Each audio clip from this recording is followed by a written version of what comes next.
Theresa May has said she will be seeking a further extension to Article 50 beyond April 12 and wants to agree a plan with Labour leader Jeremy Corbyn to find a way forward, but it will have to include her withdrawal agreement. The Labour leader said he would be very happy to meet the Prime Minister in a bid to offer certainty and security to the British people.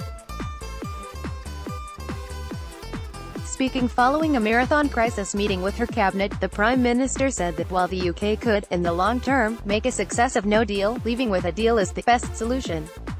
We will need a further extension to Article 50, one that is as short as possible, and which ends when we pass a deal, she said.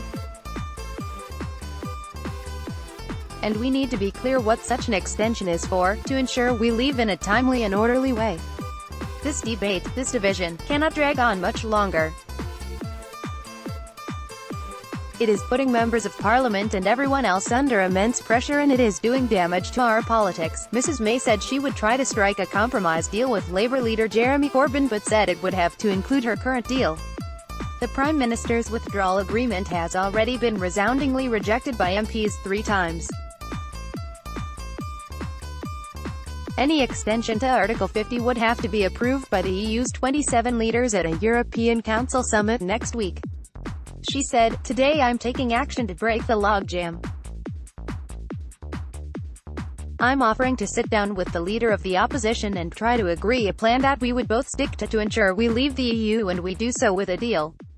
Any plan would have to agree the current withdrawal agreement. It has already been negotiated with the 27 other members, and the EU has repeatedly said it cannot and will not be reopened. This is a decisive moment in the story of these islands, and it requires national unity to deliver the national interest." Theresa May. Mrs May said, if a single, unified approach could not be agreed with Mr Corbyn, then they would move to a number of options for the future relationship we could put to the House in a series of votes to determine which course to pursue. Crucially, the government stands ready to abide by the decision of the House, but to make this process work, the opposition would need to agree to this too.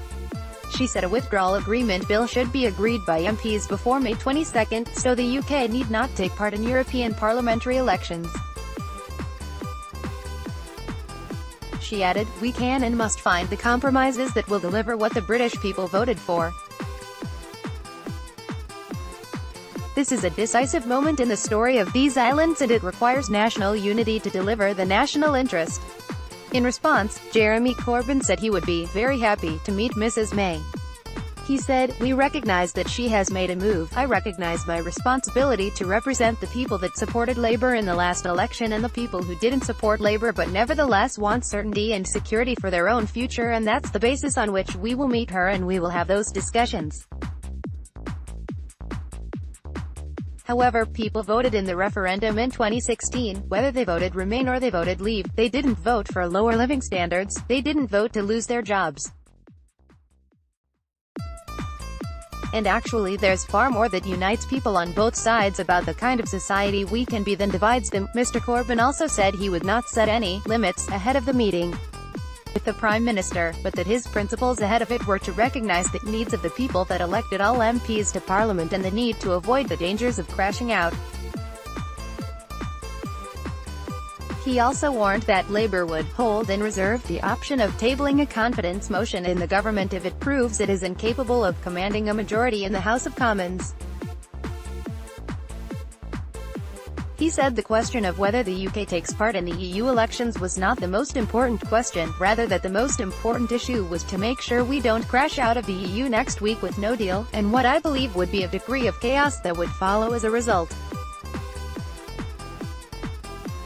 The PM's statement came just hours after a cross-party group of MPs launched a bid to force her to stop a no-deal exit by tabling a bill requiring her to extend the negotiation process beyond April 12.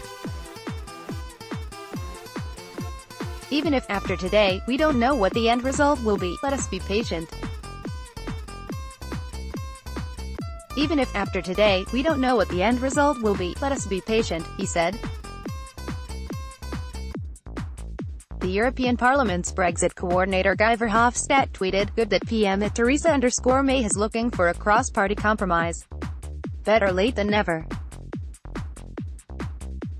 Really important now that we see real leadership from across the Westminster Parliament, he added. Glad Theresa May has decided to ditch the erg and up version of Brexit. Really important now that we see real leadership from across the Westminster Parliament.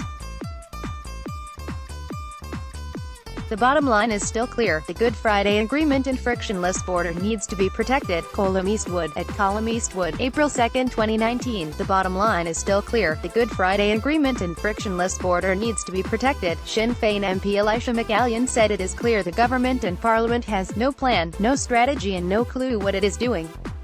Theresa May had said she will ask for an extension, but it cannot be an extension for no reason, she added.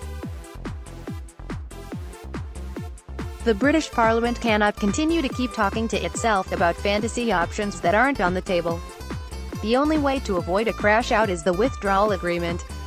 That is not open for renegotiation. The DUP and British Parliament need to realise this. Belfast Tele